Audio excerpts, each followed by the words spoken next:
Friends, railway की पाठशाला पर आपका स्वागत है। दोस्तों, रेलवे की तरफ से ग्रुप डी भर्ती के फॉर्म यहां पर स्टार्ट हो गए हैं। तो आज के इस वीडियो में आपको कंप्लीट प्रोसेस यहां पर बताऊंगा, स्टेप वाइज स्टेप दोस्तों आपको फॉर्म भरना बताऊंगा आपके मोबाइल से।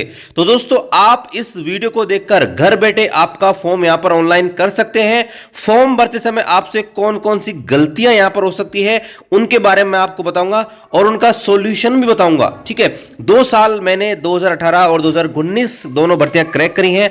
तो आपको संपूर्ण गाइडलाइन दोस्तों हमारे यूट्यूब चैनल पर मिल जाएगी रेलवे ग्रुप डी भर्ती की। तो चैनल को अभी तक आपने सब्सक्राइब नहीं किया है तो जरूर सब्सक्राइब करें, बेल आइकन को ऑन करें और इस वीडियो को आपके सभी दोस्तों के साथ शेयर जरूर करें। और दोस्तों, वीडियो में आगे बढ़ने से पहले आप सबको बताना चाहूंगा, आप भी रेलवे ग्रुप डी एग्जाम की तैयारी कर रहे हैं तो आप दोस्तों रेलवे एग्जाम के लिए प्रीवियस ईयर क्वेश्चन पेपर की अच्छे से प्रैक्टिस कीजिए। क्योंकि देखिए दोस्तों, मैंने पिछली 2 एग्जाम क्रैक करी हैं, 2018 ग्रुप डी और 2019 ग्रुप डी। तो इसमें रेलवे के जो प्रीवियस ईयर क्वेश्चन पेपर होते हैं वो दोस्तों बहुत इंपॉर्टेंट होते हैं, क्योंकि बार बार यही क्वेश्चन रिपीट होते हैं। तो यहां पर दोस्तों आप मैथमेटिक्स और रीजनिंग के लिए ये वाली बुक ले सकते हैं, जिसमें चैप्टर वाइज और टाइप वाइज रेलवे के जो प्रीवियस ईयर क्वेश्चन पेपर दिए गए हैं वो दोस्तों आपको मिल जाएंगे। इसके अलावा जीके और साइंस जो कि बहुत इंपॉर्टेंट है, तो दोस्तों यहां पर जीके के लिए आप एनसीईआरटी बेस ये वाली बुक यहां पर ले सकते हैं, वन लाइनर अप्रोच के साथ, जहां पर जीके का पूरा सिलेबस कवर किया गया है। और प्रीवियस ईयर क्वेश्चन पेपर के लिए आप ये जीके एंड साइंस की आने वाली बुक यहां पर ले सकते हैं। इसके अलावा अगर आपको शिफ्ट वाइज जो अभी रिसेंटली एग्जाम कंडक्ट हुई है आरआरबी ग्रुप डी की, वो अगर आपको चाहिए तो दोस्तों ये वाली बुक आप ले सकते हैं। वीडियो डिस्क्रिप्शन में सारी बुक का लिंक आपको मिल जाएगा, वहां से दोस्तों आप ऑनलाइन ऑर्डर कर सकते हैं या आपके नियर बाई बुक स्टोर से भी आप इनको परचेस कर सकते हैं। यहां पर आप देखिए, ये ऑफिशियल वेबसाइट है रेलवे की, जहां पर दोस्तों रेलवे की कोई भर्ती आती है ना, उसका फॉर्म आप दोस्तों इस वेबसाइट से आपको भरे जाते हैं। वेबसाइट है rrbapply.gov.in। वीडियो डिस्क्रिप्शन पे आपको यहां पर लिंक मिल जाएगा। देखिए, जब आप इस वेबसाइट के ऊपर जाएंगे तो यहां पर आपको एक ऑप्शन मिलेगा अप्लाई का, तो आपको इस अप्लाई के ऊपर क्लिक करना है। अभी तक देखिए आपने किसी भी भर्ती का फॉर्म नहीं भरा है। देखिए 2018 में अभी तक अलग अलग 7 भर्तियां आ चुकी हैं, इसमें एएलपी है, टेक्नीशियन है, RPF constable, RPF group D, इसके अलावा एनटीपीसी, आरआरबी, जेई। अगर आपने इनमें से किसी का भी फॉर्म भर लिया है ना, तो दोस्तों आपने जो अकाउंट क्रिएट किया था उससे दोस्तों आप कंटिन्यू कर सकते हैं। लेकिन अभी तक आपने कोई भी फॉर्म नहीं भरा रेलवे का 2024 और 2025 में, तो दोस्तों आपको यहां पर क्रिएट एन अकाउंट के ऊपर क्लिक करना है। तो इन शॉर्ट मैं आपको बता देता हूं अकाउंट कैसे क्रिएट करना है। तो क्रिएट एन अकाउंट पे क्लिक करेंगे तो यहां पर देखिए लिखा भी आ रहा है कि भाई आपने अगर 2024 में कोई भर्ती का फॉर्म भरा है तो आपको दोबारा से रजिस्ट्रेशन नहीं करना। तो यहां पर देखिए आपको आपकी नेशनलिटी सिलेक्ट करनी है, तो यहां पर मैं डाल देता हूं इंडिया। यहां पर आपको नाम डालना है 2 बार, ठीक है। ध्यान रखना, नाम आपका डालना है 10th की मार्कशीट के अनुसार। 10th की मार्कशीट में जो आपका नाम है सिर्फ वही डालना है, भले ही आपका दोस्तों आधार कार्ड में कुछ हो और वो जगह कहीं भी हो। 10th की मार्कशीट में जो नाम है वैसे वैसे डाल दीजिए। अगर आपने कोई नाम चेंज करवाया है आपका कभी, तो इस पर यस कीजिए, अदरवाइज नो पे क्लिक कीजिए। यहां पर आपकी डेट ऑफ बर्थ आपको यहां पर डालनी है 2 बार, ठीक है। इसके बाद आपका जेंडर है वो आप दोस्तों यहां पर सेलेक्ट कर लेंगे। 2 बार आपको ये काम करना है। फादर्स का नाम आपको डालना है और ध्यान रखना फादर्स नेम भी दोस्तों 10th की मार्कशीट के अकॉर्डिंग यहां पर होना चाहिए। इसके बाद आपकी मदर्स नेम, और मदर्स नेम भी आपको 2 बार यहां पर डालना रहेगा। एक चीज का विशेष ध्यान रखें दोस्तों, स्पेलिंग का। जी हाँ दोस्तों, स्पेलिंग एक्यूरेट डालिएगा, क्योंकि एक भी स्पेलिंग आगे पीछे कर दी तो दोस्तों आपको बहुत बड़ी दिक्कत यहां पर हो सकती है, ठीक है। तो स्पेलिंग का विशेष ध्यान रखें, स्पेशली दोस्तों जब आप नाम, पिता का नाम, माता का नाम, ये चीज फिल करें, इसमें दोस्तों ना स्पेलिंग का विशेष ध्यान रखें। और बहुत सारे स्टूडेंट अक्सर ऐसी गलती यहां पर करते हैं। यहां पर आपको ईमेल आईडी और मोबाइल नंबर डालना है, और ईमेल आईडी और मोबाइल नंबर को वेरीफाई भी करना है। जैसे ईमेल आईडी डालेंगे और यहां पर जनरेट ईमेल ओटीपी पे क्लिक करेंगे तो आपकी ईमेल के ऊपर ओटीपी जाएगा, उस ओटीपी को यहां फिल करना है। उसी प्रकार मोबाइल नंबर डालेंगे, यहां पर जनरेट मोबाइल ओटीपी ये क्लिक करेंगे, ओटीपी आएगा, उसको यहां पर फिल करना है। ध्यान रखना दोस्तों, ईमेल और मोबाइल आपका ही होना चाहिए। गलती से भी किसी दोस्त का, या जहां से आप ऑनलाइन फॉर्म फिल कर रहे हैं जैसे साइबर कैफे से या राजस्थान में ई मित्रा चलता है वहां से, तो दोस्तों उनका बिल्कुल भी मत दीजिएगा, क्योंकि बाद में आपको रेलवे भर्ती संबंधित जो अपडेट्स हैं, जो सूचनाएं हैं, ज्वाइनिंग संबंधित सूचनाएं भी आपको आपके ईमेल पर और मोबाइल नंबर पे आएगी, तो दोस्तों वो आपको फिर कैसे मिलेंगी।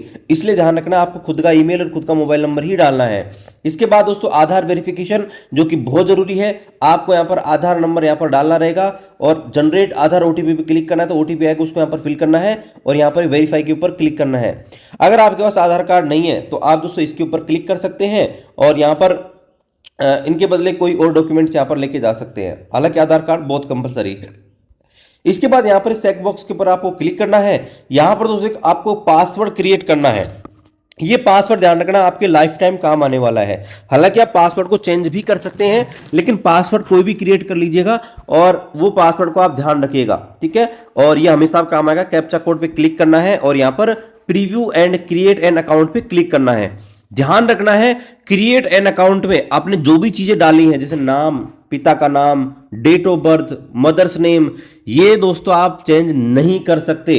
विशेष रूप से ध्यान रखें इस चीज का, ठीक है। तो यहां पर देखिए अकाउंट ऑलरेडी क्रिएट कर रखा है, तो हम लॉगिन के ऊपर जाते हैं।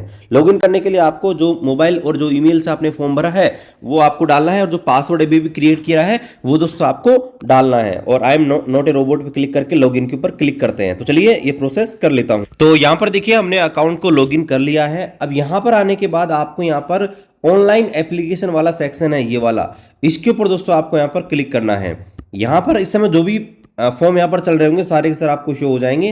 तो यहाँ पर देखिए करंटली यहाँ पर 2 फॉर्म यहाँ पर चल रहे हैं, जिसमें आप देखेंगे एक आपका है मिनिस्ट्रियल एंड आइसोलेटेड कैटेगरी का, जो कि 7 तारीख से स्टार्ट हो चुका है, और एक आपका ग्रुप डी भर्ती का, जो कि दोस्तों 23 तारीख यानी कि आज से ही स्टार्ट हुआ है। तो यहाँ पर देखिए जिस भी जोन से आप फॉर्म फिल करना चाहते हैं वो दोस्तों आपको सेलेक्ट करना है, ठीक है। तो अभी यहाँ पर देखिए कुछ यहाँ पर थोड़ा सा दिक्कत आ रहा है। तो यहाँ पर देखिए हमने जोन यहाँ पर चूज कर लिया है, अजमेर यहाँ पर चूज कर लिया है। कोई सा दोस्तों आप यहां पर कर सकते हैं जो भी आपकी इच्छा है। इसके बाद आपको इस पर क्लिक करना है I am not currently debarred by any RRB RRC, यानी कि किसी भी आरआरबी या आरआरसी के द्वारा मुझको वो मतलब डेबर्ड घोषित नहीं किया है।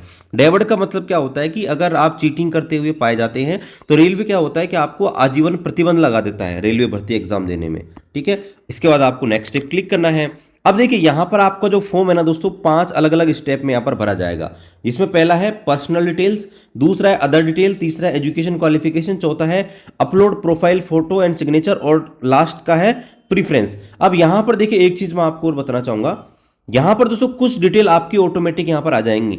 जो अभी आपने अकाउंट क्रिएट किया है ना, वहां से कुछ डिटेल आपकी ऑटोमेटिक यहां पर आ जाएंगी पर्सनल डिटेल की। तो चलिए यहां पर 5 स्टेप है उनको तो यहां पर देखिए पर्सनल डिटेल पे जैसे हम आए तो ऑटोमेटिकली यहां पर कुछ चीज यहां पर फिल हो गई। जब आपने अकाउंट क्रिएट किया था ना तो उस समय देखिए ये सारी डिटेल जो आपको थोड़ी सी डार्क यहां पर दिख रही है बैकग्राउंड, तो वो यहां पर ऑटोमेटिकली यहां पर फिल हो गई है। जैसे आपका नेशनलिटी, आपकी डेट ऑफ बर्थ, आपकी एज कैलकुलेट कर दी उन्होंने ऑटोमेटिकली 1/1/2025 के अकॉर्डिंग। यहां पर का नाम आ चुका है, आपके फादर का नाम आ चुका है, मदर का नाम आ चुका है, जेंडर आ गया है, ईमेल एड्रेस और मोबाइल नंबर। इसको दोस्तों आप चाह कर भी चेंज यहां पर नहीं कर सकते। अब यहां पर देखिए नीचे आपसे पूछा है आपका वैवाहिक स्थिति, यानी कि आप मैरिड हो या फिर अनमैरिड हो। तो जो भी आपके ऊपर एप्लीकेबल है वो दोस्तों आप यहाँ पर क्लिक कर दीजिएगा। इसके बाद यहाँ पर आपसे रिलीजन पूछा है, आप किस धर्म से संबंधित है, तो यहाँ पर देखिए हमने डाल दिया है। इसके बाद यहाँ पर मदर टंग यानी कि आपकी मातृभाषा क्या है, तो हम देखिए हिंदी भाषी हैं तो हम हिंदी पे क्लिक करेंगे। यहां पर ये दोस्तों बहुत ही इंपॉर्टेंट है, ध्यान रखना, very very important, choice of language for examination, यानी कि आप किस भाषा के अंदर एग्जाम देना चाहते हैं। देखिए जब आप एग्जाम देने जाएंगे ना तो वहां पर इंग्लिश तो कंपलसरी है, यानी कि इंग्लिश तो आपकी आएगी ही आएगी, लेकिन उसके साथ दोस्तों आप एक अन्य भाषा भी यहां पर चूज कर सकते हैं। तो यहां पर देखिए मान लीजिए आपने हिंदी चूज किया है तो हिंदी प्लस इंग्लिश यहां पर आएगी, इस चीज का ध्यान रखें। लेकिन गलती से आपने अगर इंग्लिश चूज कर लिया यहां पे, जैसे मान लीजिए मैं इंग्लिश आपको चूज करके दिखा दूं, अगर दोस्तों आपने इंग्लिश चूज कर दिया तो ध्यान रखना है दोस्तों कि इंग्लिश ही आएगी, यानी कि हिंदी में आपका पेपर खुलेगा ही नहीं। इसलिए ध्यान रखना जिस भी भाषा में आप एग्जाम देना चाहते हैं वो चूज कीजिए। तो अगर मैंने हिंदी किया है तो अब मेरा पेपर हिंदी प्लस इंग्लिश दोनों में ओपन होगा। यहां पर देखिए इसके बाद पूछ रहा है permanent visual mark for identification. ये बहुत इंपॉर्टेंट है क्योंकि जब आपका यहां पर मेडिकल में आपको भेजा जाएगा तो उस समय इसको वेरीफाई किया जाएगा। तो आपके शरीर पर ऐसे कोई भी निशान होंगे जो परमानेंट हो, ध्यान रखना, यानी कि परमानेंट हो, जो हटाए नहीं जा सकते। तो जैसे जनरल हमको चोट लगती है, उनके जो निशान होते हैं वो हटाए नहीं जा सकते, तो आप जो है वो डाल सकते हैं। कहीं भी आपके चोट लगी हो छोटी मोटी, कहीं भी सिर में, पैर में, हाथ में, देख लीजिएगा आपके पूरा बॉडी पार्ट को कहीं ना कहीं तो आपको मिल ही जाएगा, ठीक है। तो वो आप दोस्तों यहां पर डाल दीजिएगा। इसके बाद यहाँ पर कम्युनिटी डिटेल्स हैं जो कि बहुत इंपॉर्टेंट है, क्योंकि इस अगर आपने ये सही से नहीं डाली तो कहीं ना कहीं दोस्तों आपको रिजर्वेशन का बेनिफिट नहीं मिल सकता। तो यहाँ पर देखिए जिस भी कम्युनिटी से आप बिलोंग करते हैं, SC ST EWS OBC, तो वो यहाँ पर डाल दीजिएगा। मैंने OBC डाल दिया है। इसके बाद OBC में दो सीन है, क्या आप क्रीमी लेयर हैं या फिर नहीं है। तो देखिए क्रीमी लेयर क्या होता है, क्रीमी लेयर होता है जब आपके परिवार की इनकम 8 लाख से ज़्यादा होती है, उसे बोलते हैं क्रीमी लेयर। इसमें क्या होता है कि आपको 27% जो आरक्षण मिलता है ओबीसी को, वो आपको नहीं मिलता। लेकिन नॉन क्रीमी लेयर जो है, नॉन क्रीमी लेयर में क्या है कि आपके परिवार की इनकम 8 लाख से कम ही रहती है। ऐसे में दोस्तों आपको जो आरक्षण का बेनिफिट मिलता है वो आपको मिलता है। इसलिए आप ये चीज़ देखें कि आपकी फैमिली की इनकम क्या है। इसके बाद यहाँ पर आपको आपकी जो कास्ट है, जो कि आपको कास्ट सर्टिफिकेट में मिल जाएगी, वो आपको डालना रहेगा। यहाँ पर कम्युनिटी नंबर डालने हैं, आपका जो कास्ट सर्टिफिकेट किसी ने इश्यू किया है वो आपको डालना है। यहाँ पर आप किस स्टेट या यूनियन टेरिटरी से बिलोंग करते हैं वो डालना है। आपका कास्ट सर्टिफिकेट कब का इश्यू किया हुआ है वो दोस्तों आपको यहाँ पर डालना रहेगा। इसके बाद वेरी इंपॉर्टेंट जो कि है एड्रेस। देखिए प्रेजेंट एड्रेस और आपका परमानेंट एड्रेस। प्रेजेंट एड्रेस जिसपे आप करंटली यहाँ पर रह रहे हैं, परमानेंट एड्रेस जहां पर आपका घर है, मान लीजिए माता पिता रहते हैं, या मूल निवास जहां पर भी है लेकिन वहां आप रहते हैं। लेकिन प्रेजेंट का मतलब है कि आप मान लो तैयारी करने के लिए टेम्परेरी कहीं पे आ गए हो, जॉब कर रहे हैं तो टेम्परेरी वहां पर शिफ्ट हो सकता है कि ये दोनों आपके लिए सेम भी हो सकते हैं। अगर प्रेजेंट एड्रेस और परमानेंट एड्रेस सेम है तो दोस्तों आप ये चेक बॉक्स इस पर क्लिक करेंगे तो इधर जो भी फिल करेंगे ऑटोमेटिकली राइट साइड यहाँ पर आ जाएगा। तो यहाँ पर इस डिटेल है उसको अच्छे से भरिएगा, क्योंकि यहाँ पर आपका पुलिस वेरिफिकेशन वगैरह होने वाला है। अगर ऑफलाइन रेलवे कुछ भी चीज भेजती है, ज्वाइनिंग लेटर भेजेगा, तो दोस्तों वो आपका इन्हीं एड्रेस पे जाने वाला रहेगा। तो एड्रेस हो गया दोस्तों, एड्रेस को आप अच्छे से फिल कीजिएगा। अगर आपका कोई नया डिस्ट्रिक्ट बना है, नया स्टेट वगैरह बना है, तो ध्यान रखना नया डिस्ट्रिक्ट ही आपको चूज करना है। अगर नया डिस्ट्रिक्ट मान लीजिए लिस्ट में है ही नहीं, तो फिर दोस्तों आप पुराना डिस्ट्रिक्ट ही यहाँ पर चूज कीजिएगा। तो हमने दोस्तों पहला स्टेप यहाँ पर सक्सेसफुली यहाँ पर कंप्लीट कर लिया है। हमने पर्सनल डिटेल यहाँ पर फुल कर ली। अब दोस्तों बात चुके हैं अदर डिटेल के ऊपर। यहां पर देखिए कुछ छोटी छोटी चीजें हैं जो आपसे यहां पर पूछी जाएंगी। यहां पर देखिए पहला, क्या आप एक्स सर्विसमैन हैं। अगर आप एक्स सर्विसमैन हैं तो यस कीजिए, अदरवाइज नो, तो हम नो करते हैं। क्या आप यहां पर PWD कैंडिडेट हैं, यानी कि दिव्यांग कैंडिडेट हैं, तो यहां पर अगर आप हैं तो यस कीजिए। यस करोगे तो फिर कैटेगरी पूछेगा कि भाई किस प्रकार की कैटेगरी आपके पास है, तो अगर नहीं है तो हम नो के ऊपर क्लिक कर देते हैं। अगर आपको स्क्राइब की मदद चाहिए, स्क्राइब क्या होता है, मान लीजिए भाई आप एग्जाम देने में सक्षम नहीं है, ठीक है, विकलांग है, तो उस स्थिति में आप एक दूसरे व्यक्ति को एग्जाम में लेके जा सकते हैं। तो अगर आप लेना चाहते हैं तो यस कीजिए, अदरवाइज दोस्तों आपको नो के ऊपर क्लिक करना है। इसके बाद देखिए आपसे पूछा है क्या आप यहाँ पर EBC वाले हैं। तो देखिए EBC में होता क्या है दोस्तों, EBC में कुछ नहीं, आपकी जो फीस है 500 रुपये की जगह 250 रुपये लगती है।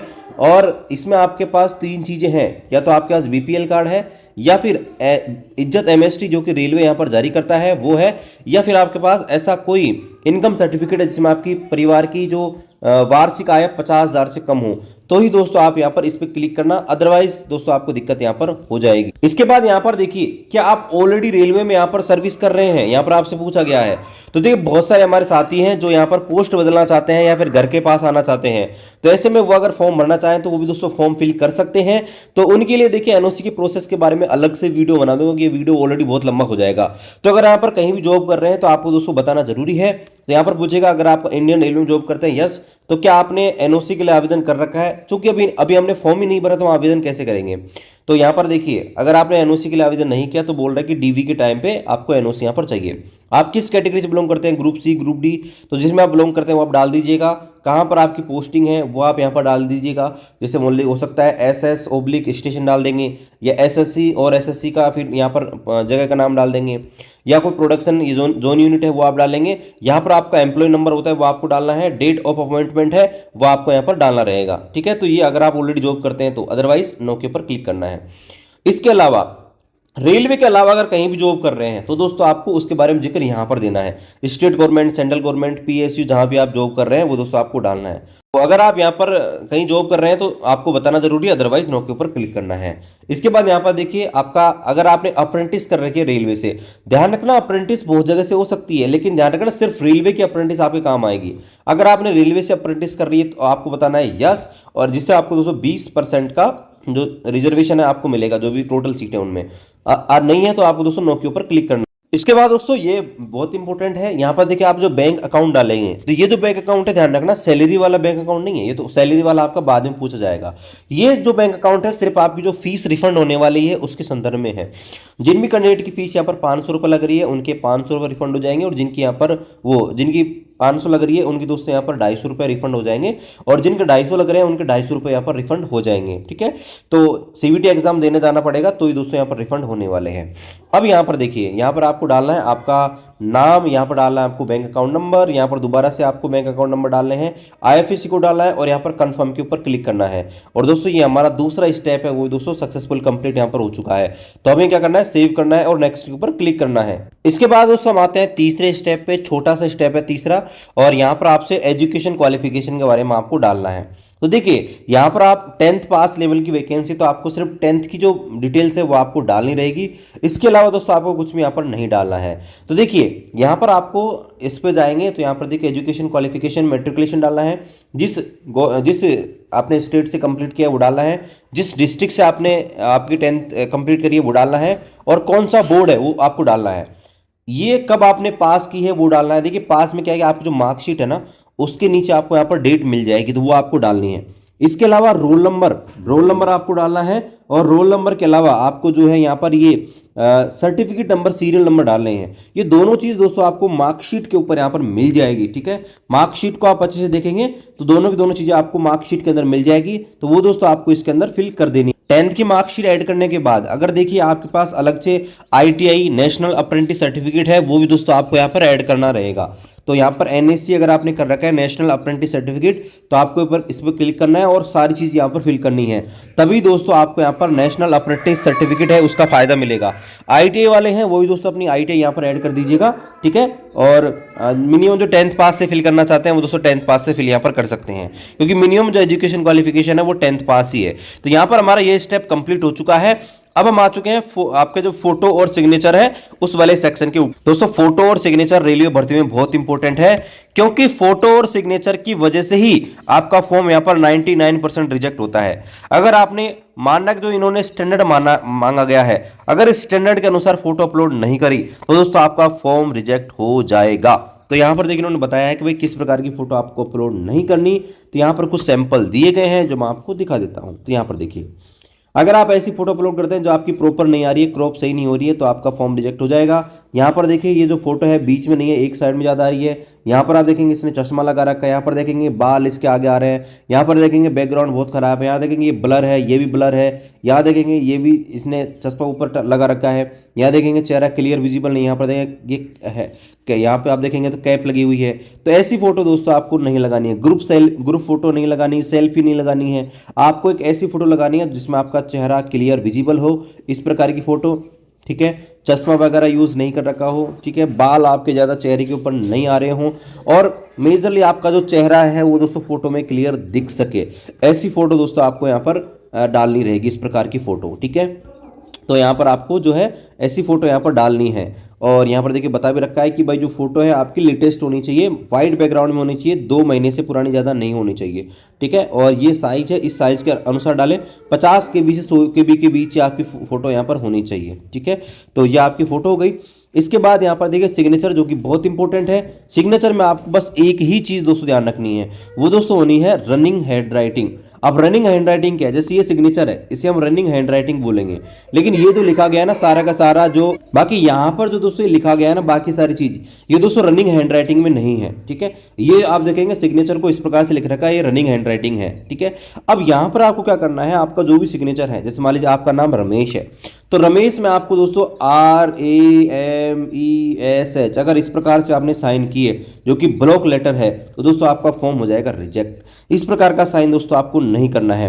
यहाँ पर देखो क्लियर लिखा है, the signature must be in running letter and not in block letter, बड़े अक्षरों में नहीं हो और रनिंग हैंड राइटिंग में होना चाहिए। तो दोस्तों आपको आपका साइन अगर करना है तो कुछ इस प्रकार से दोस्तों आप कर सकते हैं, ये आपका साइन वैलिड रहेगा। तो ध्यान रखना, रनिंग हैंड राइटिंग में करना है और ब्लॉक लेटर में बिल्कुल भी नहीं करना है। साइज 30 KB से 50 KB के बीच होनी चाहिए। गूगल पर बहुत सारी वेबसाइट है, आप डालेंगे इमेज साइज रिड्यूसर तो आपको बहुत सारी वेबसाइट मिल जाएगी, जहां पर ऑनलाइन आपकी फोटो अपलोड कीजिए, ऑटोमेटिकली आपको दोस्तों वो जो है आपकी साइज कम करके दे देंगी। व्हाइट बैकग्राउंड चाहिए फोटो का, तो गूगल पर बहुत सारी वेबसाइट है, जाइए बैकग्राउंड रिमूवर, तो आपकी वेब फोटो को अपलोड कीजिए, बैकग्राउंड आपको रिमूव करके दे देगी। कोई ऐप डाउनलोड करने की जरूरत नहीं है, कोई कुछ करने की जरूरत नहीं है। तो यहाँ पर फोटो और सिग्नेचर हम अपलोड कर देते हैं और इसको भी हम नेक्स्ट के ऊपर क्लिक करते हैं। तो आप चाहें तो एक इस प्रकार की फोटो अपलोड कर सकते हैं। मैंने आपको सैंपल फोटो दिखा दी है जिसमें आपका चेहरा क्लियर विजिबल है, बैकग्राउंड व्हाइट है और सब कुछ आपको क्लियर यहाँ पर दिख रहा है। तो अब दोस्तों हम लास्ट स्टेप पे आ चुके हैं और यहाँ पर प्रीफ्रेंस के अंदर, तो यहाँ पर देखिए कौन कौन सी जो वैकेंसी है उनको आपको पोस्ट को आपको प्रीफ्रेंस डालना है। ऑलरेडी हमने आपको एक वीडियो बना दिया है कि भाई सबकी अलग अलग चॉइस है, ठीक है, और उस चॉइस के अनुसार दोस्तों मैंने आपका वीडियो बना के आपको दे दिया है। वो दोस्तों आप उस वीडियो को चेकआउट कर सकते हैं, जहां से दोस्तों आपको सब कुछ पता लग जाएगा कि किस पोस्ट को आपको दोस्तों यहाँ पर प्रीफ्रेंस में यहाँ पर देना रहेगा। तो यहाँ पर जो है मैं अपने अनुसार यहाँ पर एक प्रीफ्रेंस यहाँ पर डाल देता हूँ, ठीक है, फटाफट करके। तो यहाँ पर मैंने एक पोस्ट प्रीफ्रेंस यहाँ पर डाल दी है। आप अपने अनुसार जो भी आपको पोस्ट प्रीफ्रेंस यहाँ पर डालनी है वो दोस्तों यहाँ पर डाल सकते हैं, ठीक है। अब यहाँ पर देखिए आपको I have exercise and checked my order for post preference for the post, यानी कि मैंने सब कुछ चेक कर लिया है और मेरे अनुसार पोस्ट प्रीफ्रेंस एकदम सही। यहाँ पर आने के बाद आपसे डिक्लेरेशन यहाँ पर फाइनली पूछा जा रहा है कि भाई ये सब चीजें आपको जो है रेलवे भर्ती जो भी टर्म्स कंडीशन है वो यहाँ पर सेटिस्फाई है या नहीं है, यानी कि आप स्वीकार करते हैं, तो आपको सबके ऊपर यहाँ पर क्लिक करना है। यहाँ पर दोस्तों आपको प्लेस डालना है, भाई जहां से भी आप फॉर्म फिल कर रहे हैं तो आपके नियर बाई सिटी है वो दोस्तों आप इसमें डाल सकते हैं। ध्यान रखना है ये हमने डाल दिया। उसके बाद दोस्तों आपको यहाँ पर जो फॉर्म है उसको यहाँ पर एक बार रिव्यू कर लेना। यहाँ पर देखिए प्रीव्यू एप्लीकेशन का ऑप्शन आ रहा है, तो आपको प्रीव्यू के ऊपर क्लिक करना है। तो यहाँ पर देखिए आप फॉर्म को चेक कर सकते हैं, जो भी डिटेल आपने भरी है एक बार चेक कर लीजिए भाई हमने सब कुछ ठीक भरा है, कुछ गड़बड़ तो नहीं है। चेक करने के बाद आपको आई हैव रीचेक्ड के ऊपर क्लिक करना है और यहाँ पर सबमिट करना है। ध्यान रखना अगर दोस्तों आपने सबमिट के ऊपर क्लिक कर दिया तो आप दोस्तों चेंज नहीं कर सकते इसमें कुछ भी, ठीक है। अगर चेंज करना चाहेंगे तो आपको फिर 250 रुपये अलग से यहाँ पर देने पड़ेंगे, इसलिए अपने पैसे को बचाएं और पहले ही सब कुछ डिटेल यहाँ पर अच्छे से चेक कर लें। तो यहाँ पर देखो ऑलरेडी चेक कर लिया, तो हम सबमिट के ऊपर क्लिक करते हैं। तो सबमिट के ऊपर क्लिक करेंगे तो यहाँ पर वही लिखा रहा है कि भाई आप अच्छे से चेक कर लीजिए, क्योंकि इसके बाद आप करेक्शन नहीं कर सकते। तो हमको करेक्शन नहीं करना, हम सबमिट के ऊपर क्लिक करते हैं। यहाँ पर देख सकते हैं हमारा ये प्रोसेस हो चुका है और अंतिम प्रोसेस है यहाँ पर पेमेंट का। आपको 500 रुपए यहाँ पर पेमेंट करना है और पेमेंट देखिए आप कैसे भी यहाँ पर कर सकते हैं। अगर आप नेट बैंकिंग यूज करते हैं, credit card, debit card, UPI, किसी से भी दोस्तों आप यहाँ पर पेमेंट कर सकते हैं। तो इसके लिए आपको यहाँ पर जाना है और यहाँ पर पे विद एसबीआई ई पे के ऊपर यहाँ पर क्लिक करना है। तो हम इसके ऊपर क्लिक करते हैं और यहाँ पर देखिए बता भी रखा है कि भाई आपको यहाँ पर पेमेंट करने के लिए ये चीज़ें हैं, तो हम इसको प्रोसीड के ऊपर क्लिक करते हैं। जैसे हम प्रोसीड के ऊपर क्लिक करेंगे यहाँ पर बहुत सारे ऑप्शंस हैं जिनको आप देख सकते हैं। जैसे आप नीचे आएंगे डेबिट कार्ड, क्रेडिट कार्ड है, अगर आपके पास डेबिट कार्ड होगा तो आप कर सकते हैं। अगर डेबिट कार्ड नहीं है तो इंटरनेट बैंकिंग तो यूपीआई सबसे अच्छा है, क्योंकि फोन पे, गूगल पे सब आपके पास होता है। तो ऐसा बहुत सारे तरीके हैं, आप चाहे तो आपकी यूपीआई आईडी इसके अंदर डाल सकते हैं, या आप दोस्तों यहाँ पर ये जो क्यूआर कोड है, यूपीआई क्यूआर कोड, इसको जनरेट कर सकते हैं और किसी दूसरे मोबाइल से स्कैन करके भी कर सकते हैं। जैसे मैंने यूपीआई क्यूआर पे किया, पे नाउ पे क्लिक करेंगे तो यहाँ पर एक क्यूआर कोड जनरेट करके देगा। तो इसको जाना है आपका फोन पे, गूगल पे, पेटीएम, जो भी आपको इस्तेमाल करना है वो दोस्तों आप यहाँ पर इसको स्कैन कीजिए और दोस्तों आपका जो है यहाँ पर पेमेंट आपको पिन डालना है और जस्ट आपको पेमेंट यहाँ पर कर देना है। पेमेंट आपको करने के बाद दोस्तों आपका जो फॉर्म है सक्सेसफुली यहाँ पर भरा जाए और आपने जो भी फॉर्म भरे हैं वो दोस्तों आपको यहाँ पर एप्लीकेशन हिस्ट्री के ऊपर यहाँ पर शो हो जाएंगे, ठीक है। तो यहाँ पर देखिए अभी हमने जो है अभी ग्रुप डी का फॉर्म फिल किया है, अभी देखिए इसका पेमेंट जो है प्रोसेसिंग में चल रहा है। तो यहाँ पर ये पेमेंट यहाँ पर फाइनल हो जाएगा। तो आपने जो भी फॉर्म फिल करे हैं वो दोस्तों यहाँ पे आप चेकआउट कर सकते हैं। इस भर्ती संबंधित आपको कोई भी डाउट है दोस्तों कमेंट कीजिए, हम आपको दोस्तों रिप्लाई देने की पूरी कोशिश करेंगे। रेलवे भर्ती के बारे में संपूर्ण जानकारी के लिए चैनल को सब्सक्राइब करें, शेयर करें इस वीडियो को अधिक से अधिक अपने दोस्तों के साथ। मिलते हैं अगले वीडियो में, तब तक जय हिंद, वंदे मातरम।